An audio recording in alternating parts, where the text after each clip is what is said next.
மத்தேயு சீக்கிரம் 26, கொஞ்சம் சத்தமா, இந்த பக்கம் வரவே இல்லையே. 39. சரி, சேர்ந்து வாசிக்கலாமா? மத்தேயு 26ஆம் அதிகாரம் 39ஆம் வசனம் சேர்ந்து வாசிக்கலாம். சற்று அப்புறம் போய் முழங்குப்புற விழுந்து, என் பிதாவே, இந்த பாத்திரம் என்னை விட்டு நீங்க கூடுமானால் நீங்கும்படி செய்யும், ஆகிலும் என் சித்தத்தின்படி அல்ல உம்முடைய சித்தத்தின்படியே ஆக கடவுது என்று ஜெபம் பண்ணினார். கர்த்தர் தாமே அவருடைய வார்த்தை நமக்கு ஆசீர்வதித்து கொடுத்து நம்மோடு கூட பேசுவாராக. இது ஆணுடைய சித்தம். நேற்று இன்னைக்கு காலையில் அநேக வார்த்தைகளை கேட்டீங்க. ஸோ இந்த கருப்பொருள் வசனம் எந்த சந்தர்ப்பத்தில் சொல்லப்பட்ட வசனம்? அதுலயும் ஆன்சர் இருக்கு. சொல்லுங்க சீக்கிரம். அதுல முடியும் போது முடியுது இல்லையா? என்ன முடியுது? இவ்வளோ நேரம் அவங்க கேள்வி கேட்டாங்க, மறுபடியும் நீங்க கேள்வி கேட்குறீங்களே. ஜெபம் பண்ணினார். இப்போ தேவனுடைய சித்தம் செய்வதற்கு என்ன தேவை? ஜெபம் பண்ணணும் இல்லையா? ஸோ அந்த மாதிரி பைபிளில் யாராவது ஜெபம் பண்ணியிருக்காங்களா? ஸ்தேவான் 2 வசனங்கள், வசனம் மாத்திரம் சொல்லுவேன், நீங்கள் வாசிக்கணும். நிறைய இருக்கு, ஆனால் ஒருத்தரை பற்றி மாத்திரம் 2 வசனங்கள் வாசிக்கலாம். சரிங்களா? 1 143ஆம் சங்கீதம் 10ஆம் வசனம். பைபிள் திருப்பி பார்க்கணும். போதுமா? இங்கிலீஷில் தெலுங்கில் வாசிங்கன்னா என்ன இருக்குது? இங்கிலீஷ் பைபிள் இருக்கா? இது வாசிங்க. டீச் மீ லார்ட் வில், ஆண்டவரே உம்முடைய சித்தத்தை செய்ய எனக்கு என்ன செய்யும்? போதி தருளும். ஆங்கிலத்தில் தெலுங்குல தேவா నీ చిత్తము నెరవేర్చుటకు నాకు నేర్పుము, இல்லை கற்றுத்தாரும் அப்படின்னு போட்டிருக்கு. 40ஆம் சங்கீதம் 8ஆம் வசனம். சீக்கிரம், எல்லாம் தெரிஞ்ச வசனம் தான், தெரியாத எதுவுமே சொல்ல. 40ஆம் சங்கீதம் 8ஆம் வசனம்.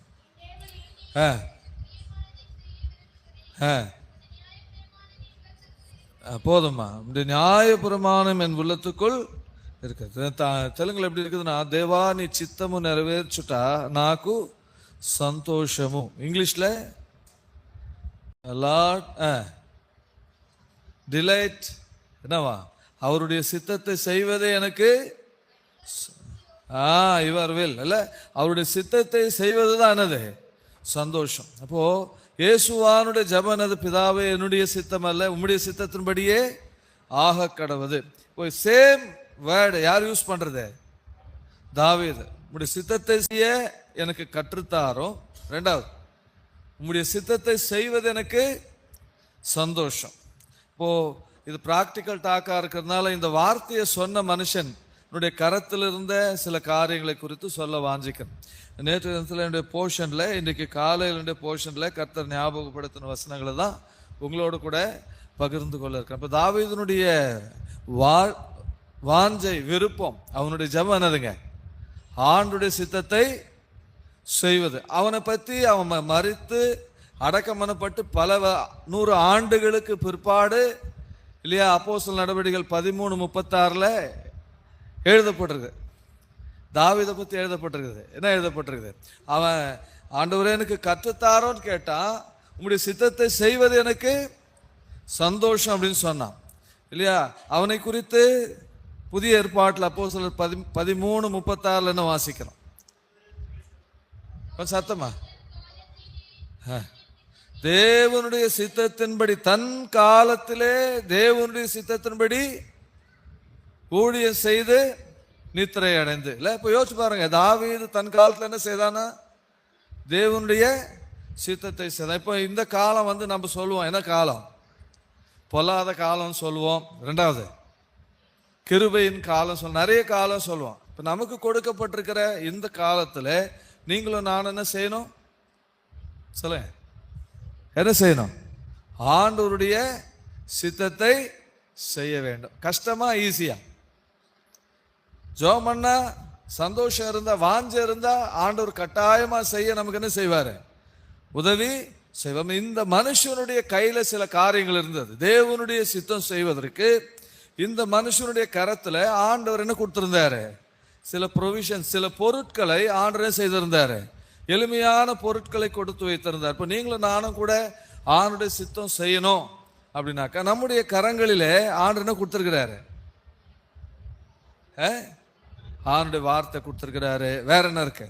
சபைக்கு ஊழியக்காரர் கொடுத்திருக்கிறாரு. எல்லாத்துக்கும் மேல பரிசுத்த ஆவியானவர் கொடுத்திருக்கிறாரு. அவரே நிறைய ஆண்டவர் செய்திருக்கிறாரு, சப்ளை பண்ணியிருக்கிறாரு. அப்போ தாவீதுனுடைய கரத்துல சில காரியங்கள் இருந்தது. அதுதான் சுருக்கமா பார்த்து முடிக்க போறோம். தேவ சித்தம் செய்கிற மனுஷனுடைய கைகளிலே இருந்த பொருட்கள். ஸோ அதை வைத்து அவன் என்ன செய்தான்? தேவனுடைய சித்தத்தை செய்து முடித்தான். அவனுடைய வாழ்க்கையில தன் காலத்துல என்ன செய்தான்? அவருடைய சித்தத்தை செய்தான். சரிங்களா? முதலாவது, நேரம் இல்லை, சுருக்கமாக தான் சொல்ல போறோம். ரொம்ப பெரிய மெசேஜ் கிடையாது, ரொம்ப ஷார்ட் மெசேஜ். 1 சாமுவேல் 17ஆம் அதிகாரம், 1 Samuel chapter 17. 1 சாமுவேல் 17ஆம் அதிகாரம். அவன் கையில் என்ன இருந்தது அப்படின்னா, இப்போ இன்னும் சொன்னா நம்ம கையில காலையில் அண்ணன் கொஞ்சம் அழுத்தம் திருத்தமா சொன்னார். நம்ம எல்லார் கையிலுமே என்ன இருக்குது? ஃபோன் இருக்குது. தாவீது கையில் என்ன இருந்தது? அப்போ இல்லை டெக்னாலஜி, அப்போ இல்லை என்னது இப்போ இருக்கிற இதெல்லாம் இல்லை. ஆனால் தாவீது கையில் அப்போ என்ன இருந்தது? 17ஆம் அதிகாரம் 40வது வசனம். சேர்ந்து வாசிக்கலாமா? 1 சாமுவேல் 17:40 சேர்ந்து வாசிக்கலாமா? தன் தடியை கையிலே பிடித்து கொண்டு, போதுமா? அது வரலாம் போதும். தன் தடியை கையிலே, தாவீது கையில் என்ன இருந்தது? என்ன இருந்ததுங்க? இப்போ தேவ சித்தம் செய்கிற மனுஷனுடைய கரத்தில் என்ன இருக்கணும்? இது எதுக்கு அடையாளம்? நிறைய காரியங்களுக்கு அடையாளம். 23ஆம் சங்கீதத்தில் தாவீது தான் சொல்லிக்கிறான், உடைய கோலும் உடைய தடியும் என்னை தேற்றும். இந்த தடி எதற்கு அடையாளம் அப்படின்னா, யாத்திராகமும் 12ஆம் அதிகாரம் 11ஆம் வசனம். பார்க்காம சீக்கிரமா, ஒவ்வொரு கர்த்தருடைய நாளிலும் சொல்லப்படுகிற வார்த்தை, அடிக்கடி சொல்லப்படுகிற வார்த்தை. முதலாவது அவனுடைய கையில இருந்து தடி. இந்த எதுக்கு அடையாளம்? சீக்கிரம் 12:11. அதை புசிக்க வேண்டிய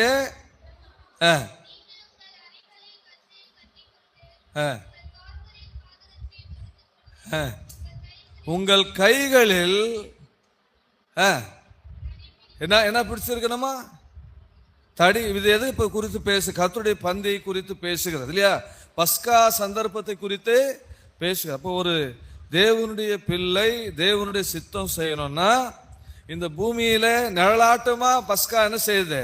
அடிக்கப்பட்டது. இப்போ இந்த சந்தர்ப்பம் எதுக்கு அடையாளம்? நம்ம பவுல் தான் கொரிந்தியர்ல எழுதுறாரு இல்லையா? நம்முடைய பஸ்காவாகிய கிறிஸ்து நமக்காக என்ன செய்யப்பட்டிருக்கிறார்? பலியிடப்பட்டிருக்கிறாரே இல்ல.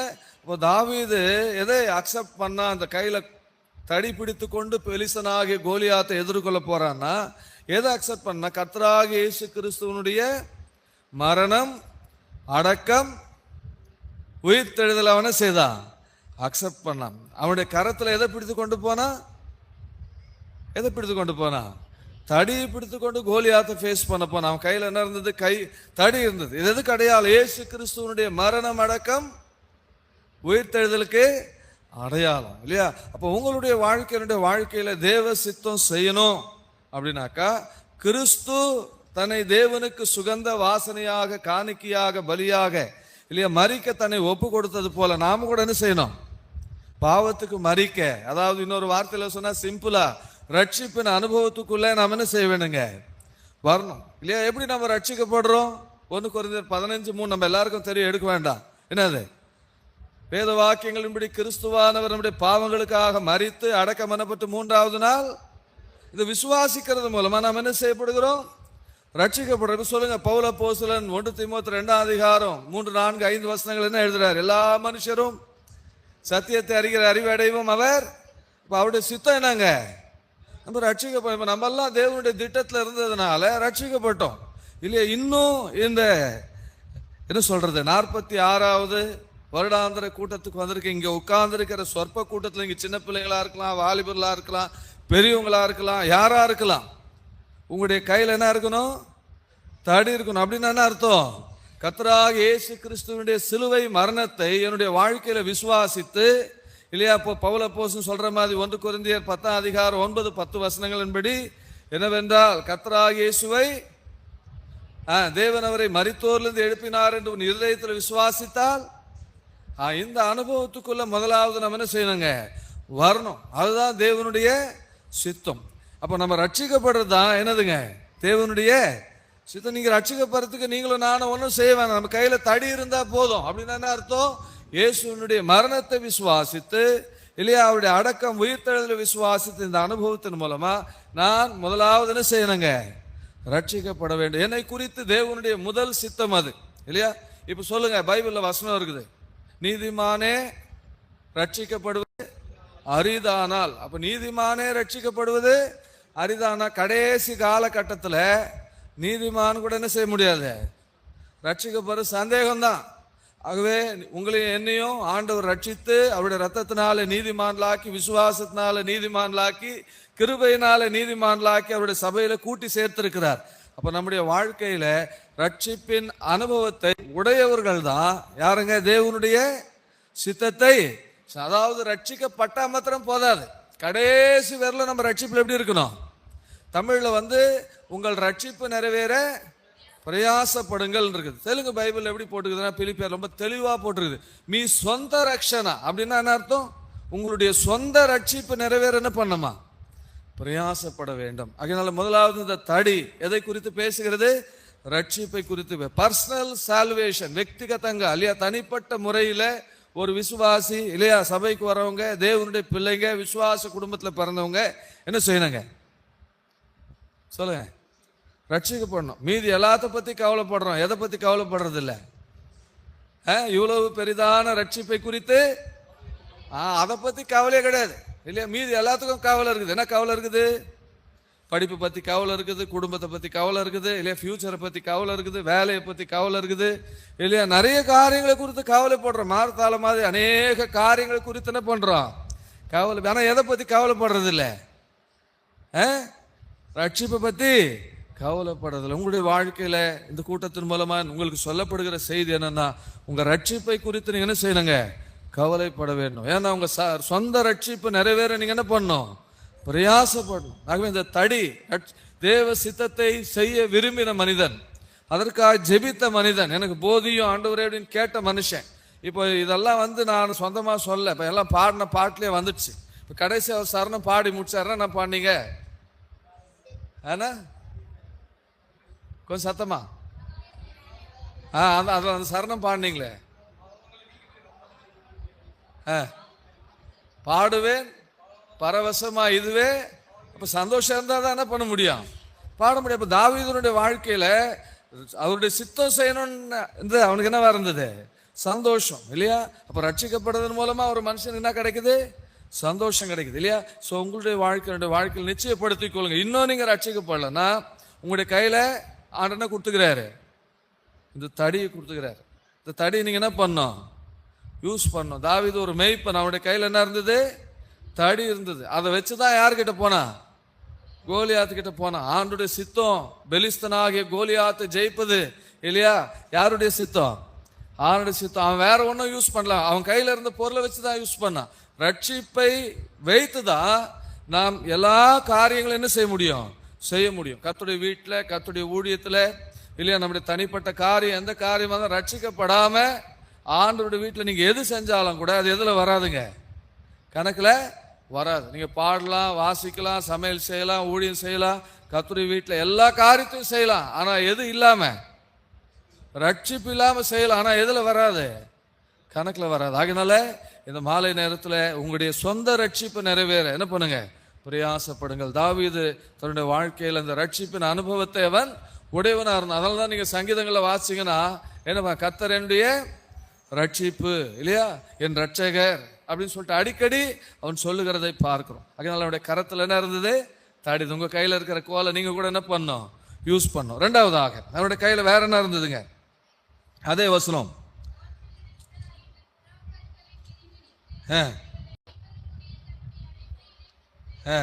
அவன் கையில வேற என்ன இருந்ததுங்க? என்ன இருந்தது? தடி இருந்தது, வேற கூழாங்கல்லா, அவன் கையில கவன் இருந்தது, அதுக்கப்புறம் கூழாங்கல், 5 கூழாங்கல் எங்க இருந்ததுங்க? எங்க இருந்தது? அவனுடைய கரத்துல இருந்தது இல்லையா? இந்த 5 என்பது இன்னொரு வார்த்தையில சொன்னா எதுக்கு அடையாளம்? கிரேஸ், ஆண்டுடைய கிருபை அடையாளம். தாவீதுனுடைய கரத்துல என்ன இருந்தது சொல்லுங்க? தேவனுடைய கிருபை இருந்தது இல்லையா? பவுல் அப்போஸ்தலன் தீமோத்தேயுக்கு எழுதும் போது ஒரு வார்த்தை எழுதுறார். என்ன எழுதுறார்? கிறிஸ்து இயேசுவில் உள்ள கிருபையில என்ன செய், பலப்படு. அப்போ இந்த கிருபையின் மூலமா தாவீதுக்கு என்ன கிடைச்சது? என்ன கிடைச்சது? பலம் கிடைச்சது. இப்ப யாரை மேற்கொண்டா கோலியாத்தை ஜெயிக்க முடிஞ்சது இல்லையா? சொந்த பலத்துல போயிருந்தா கோலியாத்தை என்ன பண்ணிருப்பான்? டேய் வாடா, நான் என்ன பண்ணிருப்பேன்? உன்னுடைய மாம்சத்தை பிச்சு யாருக்கு போட்டுருவேன்? காக்காக்கு போட்டுருவேன், குருவிக்கு போட்டுருவேன் சொல்லியிருப்பான் இல்ல? ஏன்னா நாய் நினச்சிக்கினியா அப்படின்னு கேட்கறான் இல்ல? ஆனா தன்னுடைய சொந்த பலத்துல போலாம எதன் மூலமா போகிறான்? தன்னுடைய கரத்துல அவனுடைய ஆயுதம் 2வது கவனும் 5 கற்களும். அப்போ தேவ சித்தம் செய்கிற மனுஷன் தேவ கிருபையினால பலப்பட்டால்தான் அவன் என்ன செய்ய முடியுங்க? தேவனுடைய சித்தத்தை செய்ய முடியும். சொந்த பலத்தினால ஒரு மனுஷன் எதை செய்ய முடியாது? என்ன செய்ய முடியாதுங்க? தேவ சித்தத்தை செய்ய முடியாது. அதனால சொந்த பலம் நம்முடைய பலத்தினாலும் பராக்கிரமத்தினாலும் அல்ல. நல்லா ஞாபகம் வச்சுங்க, என்னுடைய சாமர்த்தியம் என்னுடைய பலம் எதையுமே செய்ய முடியாது. எந்த பலம் வேணும்? தேவ பலன் நமக்கு வேணும். அதனால தன்னுடைய கரத்துல 2வதாக வைத்திருந்த அந்த பொருள் என்னதுங்க? காட்ஸ் கிரேஸ் இல்லையா? அந்த கவன், அந்த கற்கள் எதை குறித்து பேசுது? தேவனுடைய கிருபை குறித்து பேசுது. அந்த கிருபையினால் அவன் எப்படி இருந்தான்? பலவானா இருந்தான், சத்துருவை மேற்கொண்டான், தேவனுடைய சித்தத்தை செய்தான், அதை வாஞ்சித்தான், அதற்காக ஜெபித்தான். ஸோ தேவ கிருபையை மூலமாக தேவனுடைய சித்தத்தை தன்னுடைய வாழ்க்கையில அவனால செய்ய முடியும். இன்னைக்கு ஆண்டவர் நமக்கு பிராமிஸ் பண்ணிக்கிறார், ரட்சிக்கப்பட்ட எல்லாருக்கும் பிராமிஸ் பண்ணிக்கிறார். என்னன்னு சொல்லுங்க? ஏசாயா 54:10 பார்க்காம, மலைகள் விலகினாலும் என் கிருபை உன்னை விட்டு விலகாமலும் இல்ல. அப்ப பைபிள்ல ஒருத்தரை விட்டு தான் கிருபை விலகுச்சு. யாரு? சவுலை விட்டு தான். உனக்கு முந்தினவனுடைய இடத்துல இருந்து என் கிருபையை நான் விலக்கினது போல அவனிடத்துல என்ன செய்ய மாட்டேன்? இப்போ ஆண்டவர் பிராமிஸ் பண்ணிக்கிறார், தேவ சித்தம் செய்வோம் என்றால் எது விலகாதுங்க? நீதிமொழியில் வாசிக்கிறோம், கிருபையும் சத்தியமும் உன்னை விட்டு விலகாதிருப்பதாக. ஆண்டவர் நம்மளை விட்டு என்ன செய்ய மாட்டாரு? விலக மாட்டார். அந்த கிருபையின் மூலமா உங்களுக்கும் எனக்கு என்ன கொடுப்பாருங்க? பலத்தை கொடுப்பார். நீங்களும் நானும் கூட என்ன செய்ய முடியும்? தேவனுடைய சித்தத்தை செய்ய முடியும். சொந்த பலத்துல எது செய்ய முடியாது? எது செய்ய முடியாது? இயேசுவானவர் பிதாவின் சித்தத்தை செய்தார்னா அவர் மேல என்ன இருந்தது? தேவனுடைய கிருபை இருந்தது இல்லையா? அவரை குறித்து நம்ம வாசிக்கிறோம் இல்லையா? அநேக வார்த்தைகள், அநேக காரியங்கள் இருக்குது. ஸோ சிலுவையினுடைய பாடுகள், பிதாவின் சித்தத்தை நிறைவேற்ற அந்த கோர தண்டனை அவர் ஏற்றுக்கொண்டார்னா அந்த பலன் எங்க இருந்து கிடைச்சதுங்க? அவருக்கு எங்க இருந்து கிடைச்சது? தேவனுடைய கிருபை. அந்த கிருபையில் அவர் எப்படி இருந்தாரு? பலமா இருந்தார், எல்லாத்தையும் பேஸ் பண்ணார். ஸோ நீங்களும் நானும் கூட நம்முடைய வாழ்க்கையில எதை இழந்து போகக்கூடாது. ஏற்கனவே சொல்லியிருக்கிற ஞாபகம் இருக்குது. சான்ஸ் இருக்கு. என்ன சான்ஸ் இருக்கு? தேவனுடைய கிருபை நம்மை விட்டு விலகுவதற்கு சான்ஸ் இருக்கு, நம்ம போக்கடிப்பதற்கும் சான்ஸ் இருக்கு. அதனால கர்த்தருடைய சித்தம் செய்யணும்னா தேவ கிருபை நமக்கு அவசியம். ஸோ தாவீது தன்னுடைய கரத்தில் இருந்த இல்லை, அது அவனுக்கு முன்னால் அவனை ஒரு போர் வீரனை மாதிரி அனுப்புறான் சவுல். இதெல்லாம் எனக்கு பழக்கம் இல்லை, என் பழக்கத்தில் தான் நானும் செய்ய முடியும், போக முடியும்னு சொல்லிட்டு எல்லாத்தையும் கழட்டி போட்டு தடியை பிடிச்சிக்கிறான், 2வது கவனை எடுத்துக்கிறான். ஸோ உங்களுடைய வாழ்க்கையில், எனக்கு வாழ்க்கையில் வேற எந்த காரியத்தின் மேலும் நம்ம ரட்சிக்கப்பட முடியாது. ரட்சிக்கப்பட்ட விசுவாசி ஆண்டவருக்குள்ள பலப்படணும், தேவ சித்தம் செய்யணும்னா தேவனுடைய கிருபை அவசியமாக இருக்கிறது. 2வதாக இந்த கவன் தேவனுடைய கிருபையினுடைய பலத்தை குறித்து பேசுகிறது. அதன் மூலமா தான் சத்ருவை மேற்கொண்ட. 3வதாக அவனுடைய கையில வேற என்ன இருந்தது? இன்னும் எவ்வளவு சீக்கிரம் முடியுமோ அவ்வளவு சீக்கிரம் முடிச்சிடலாம். 3வது 16ஆம் அதிகாரம், 1 சாமுவேல் 16ஆம் அதிகாரம், 1 சாமுவேல் சாப்டர் 16 verse 23, 23ஆம் வசனம் சேர்ந்து வாசிக்கலாமா? 23ஆம் வசனம். அப்படியே தேவனால் விடப்பட்ட ஆவி சவுலை பிடிக்கும் போது தாவீது சுரமண்டலத்தை எடுத்து தன் கையினால் வாசிப்ப. தாவீது கையில் என்ன இருந்ததுங்க? நிறைய வசனம் இருக்குது, சொல்றது நேரம் இல்ல. சொல்லுங்க, என்ன இருந்தது அவன் கையில? என்ன பண்றாரு? ப்ளே பண்றாரு. அவர் இங்க வாசிக்கிறாரு, அங்க என்ன நடக்குது? யாருக்கு? சவுலுக்கு, இல்லையா? அப்போ தேவ சித்தம் என்னது? பிசாசினுடைய வல்லமையில் அகப்பட்டிருக்கிறவர்களை என்ன செய்யணும்? விடுதலையாக்கும், இல்லையா? அப்ப எப்படி முடியும்? எப்படி முடியும்? எப்படி முடியும்? தாவீது தன்னுடைய கரத்தில் என்ன வைத்திருந்தான்? சுரமண்டலத்தை வாசித்து கொண்டுதான். சவுலை பிடித்த பொல்லாத ஆவி, தேவனால் விடப்பட்ட பொல்லாத ஆவி அவனை கலங்க பண்ணி கொண்டிருந்த சந்தர்ப்பத்தில் இல்லையா, அவனை விட்டு நீங்கி சவுல் ஆறுதல் அடைந்து, அப்புறம் 3 காரியம் நடக்குது. அவனை பிடிச்ச பிசாசு நீங்குது, 2வது ஆறுதல் அடைகிறான், 3வது ஆரோக்கியம் அடைகிறான், இல்லையா? அப்போ தேவனுடைய சித்தம் என்னதுங்க? பாவத்தில் இருக்கிற மனுஷன் ரட்சிப்பின் அனுபவத்துக்குள்ள கொண்டு வரணும். அவன் சமாதானத்தை, சந்தோஷத்தை பெற்றுக்கொள்ளணும். பாவ வியாதி நீங்கி ஸ்பிரிச்சுவலி அவன் ஹெல்த்தியா இருக்கணும். அப்படின்னாக்கா நீங்களும் நான் என்ன பண்ணங்க? இந்த வார்த்தைக்கு இந்த இன்ஸ்ட்ருமெண்ட்டுக்கு இன்னொரு அர்த்தம் கொடுக்கலாம். என்ன கொடுக்கலாம்? பாவிகளுடைய ரட்சிப்புக்காக சொல்லுங்க, நம்ம என்ன செய்யணும்? பிரயாசப்பட வேண்டும். இன்னொரு வார்த்தையில சொன்னா, நீங்க செய்றீங்க அடிக்கடி இந்த சபையில இருந்து என்ன வைக்கிறோம்? சுவிசேஷம் ரொம்ப முக்கியமானது. இப்போ இந்த சுரமண்டலம் என்பது முதல் எழுத்து எதுல வருதுங்க? அது சேர்த்துக்கு இப்ப என்ன சொல்லலாம்? இப்ப தாவீதுனுடைய கையில் என்ன இருந்தது? காஸ்பல் இருந்தது, இல்லையா? நீங்களும் நானும் கூட மற்றவர்களுக்கு ரட்சிக்கப்பட்ட விசுவாசி, கிருபையில பலப்பட்ட விசுவாசி என்ன செய்யணும்? பிசாசினால் பிடிக்கப்பட்டவன் விடுதலை அடையணும், ஆறுதல் அடையணும். இன்னொரு விதத்தில் பார்த்தா அவன் சமாதானம் பெற்றுக்கொள்ளணும். 3வது ஆரோக்கியம் அடையணும். இப்போ இது எப்போ நடக்கும்? இது வாச்சாதான் நடக்கும். இப்போ ரட்சிக்கப்பட்டவன், தேவனுடைய கிருபையில பலப்பட்டவன் 3வது என்ன செய்யணுங்க? சுவிசேஷத்தை ஏதோ ஒரு விதத்தில் நாம் என்ன செய்ய வேண்டும்? ஜனங்களுக்கு சொல்ல கடமைப்பட்டிருக்கிறோம். ஆகவே தாவீது 3வது அவனுடைய இந்த சுரமண்டலம் என்பது சுவிசேஷத்தை அறிவிப்பதை குறித்து, சுவிசேஷ ஊழியத்தை குறித்து சொல்லப்படுறது. புதிய ஏற்பாட்டில் கூட சொல்லலாம், இல்லையா? ஏசியாவில் கூட வாசிக்கிறோம், எக்காலத்து வாயில் என்ன செய் வை. பவுல் சொல்லும்போது அது சரியான விதத்தில் இசைக்கப்படும் போது, வாசிக்கப்படும் போது, இல்லையா, என்ன செய்வாங்க? ஜனங்க எச்சரிக்கப்படுவாங்க, யுத்தத்துக்கு ஆயத்தப்படுவாங்க. அது சரியான விதத்தில் இசைக்கப்படலன்னா யார் யுத்தத்துக்கு ஆயத்தப்படுவான்? அப்போ நம்முடைய வாழ்க்கையில சமயம் கிடைக்கும் போதெல்லாம் நம்ம எந்த விதத்திலேயாவது என்ன செய்யணுங்க? கர்த்தராகிய இயேசு கிறிஸ்துவை அறிமுகப்படுத்த வேண்டும். அது தேவனுடைய சித்தம், இல்லையா? சுவிசேஷம் அறிவிப்பது என்னதுங்க? பவுல் அப்போஸ்தலனுடைய வாழ்க்கையில தேவ சித்தம். அவன் போன மிஷனரி ஜர்னிஸ் எல்லாம் என்னதுங்க? கர்த்தருடைய சித்தம். பரிசுத்த ஆவியானவர் நடத்தினார். ஆகையினால உங்களுடைய வாழ்க்கையில 3வது என்ன நம்ம கையில இருக்கணுங்க?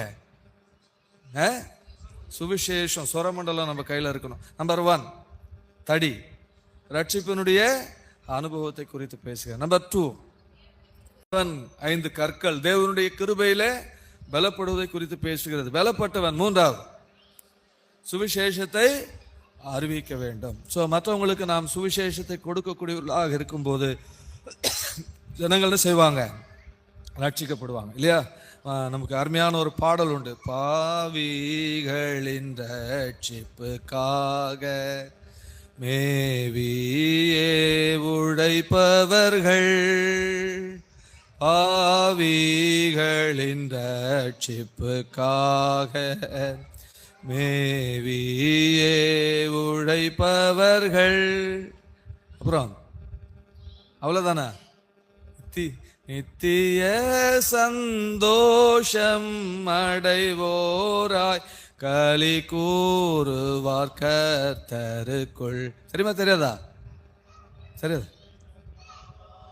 ஆனந்தம் கிறிஸ்தேசுவில் ஆனந்தம், மனதில் நிலையுள்ள ஆனந்தம், நிறைவாயுள்ள ஆனந்தம், மனதில் நிலையுள்ள ஆனந்தம், நிறைவாயுள்ள ஆனந்தம். 3 பார்த்தோம். Once more குடிச்சிடலாம்.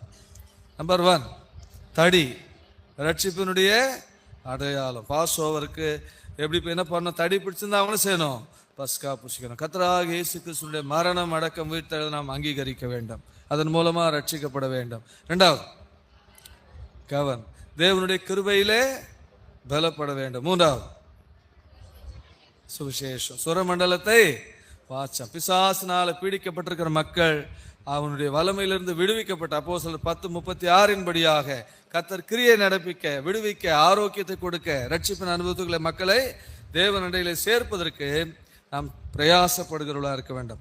ஃபோர்த்லி, நான்காவதாக, மிக சுருக்கமாக, நான்காவதாக தாவீது கிட்ட வேற என்ன இருந்தது? 18ஆம் சங்கீதம், Psalm 18, 18ஆம் சங்கீதம்,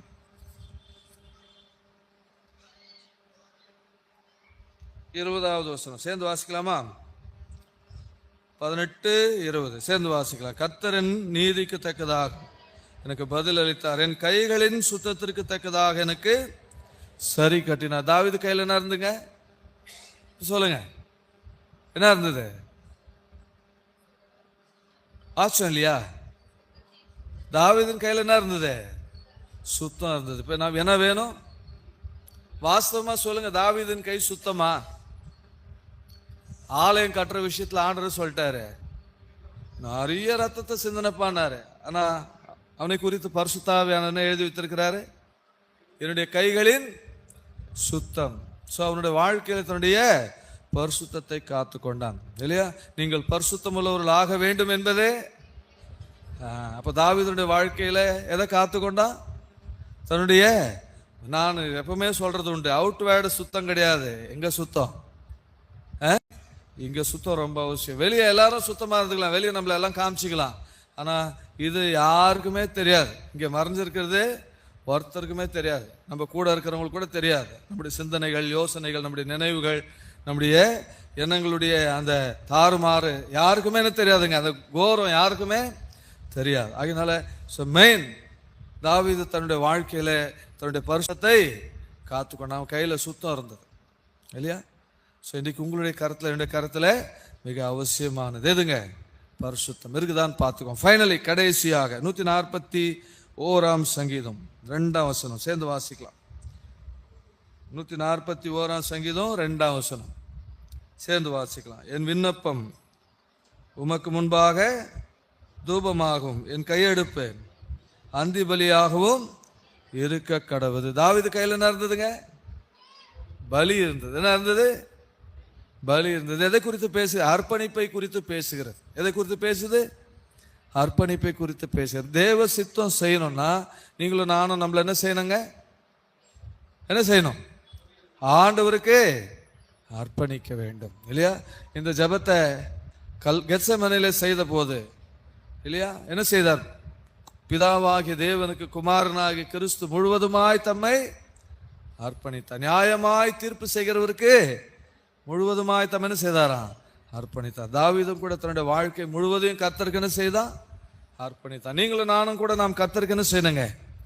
அர்ப்பணிக்க வேண்டும். இந்த 5 காரியங்களை ஞாபகம் வச்சுக்கோம். தடி, கவன், சுரமண்டலம், கைகளில என்ன இருந்தது?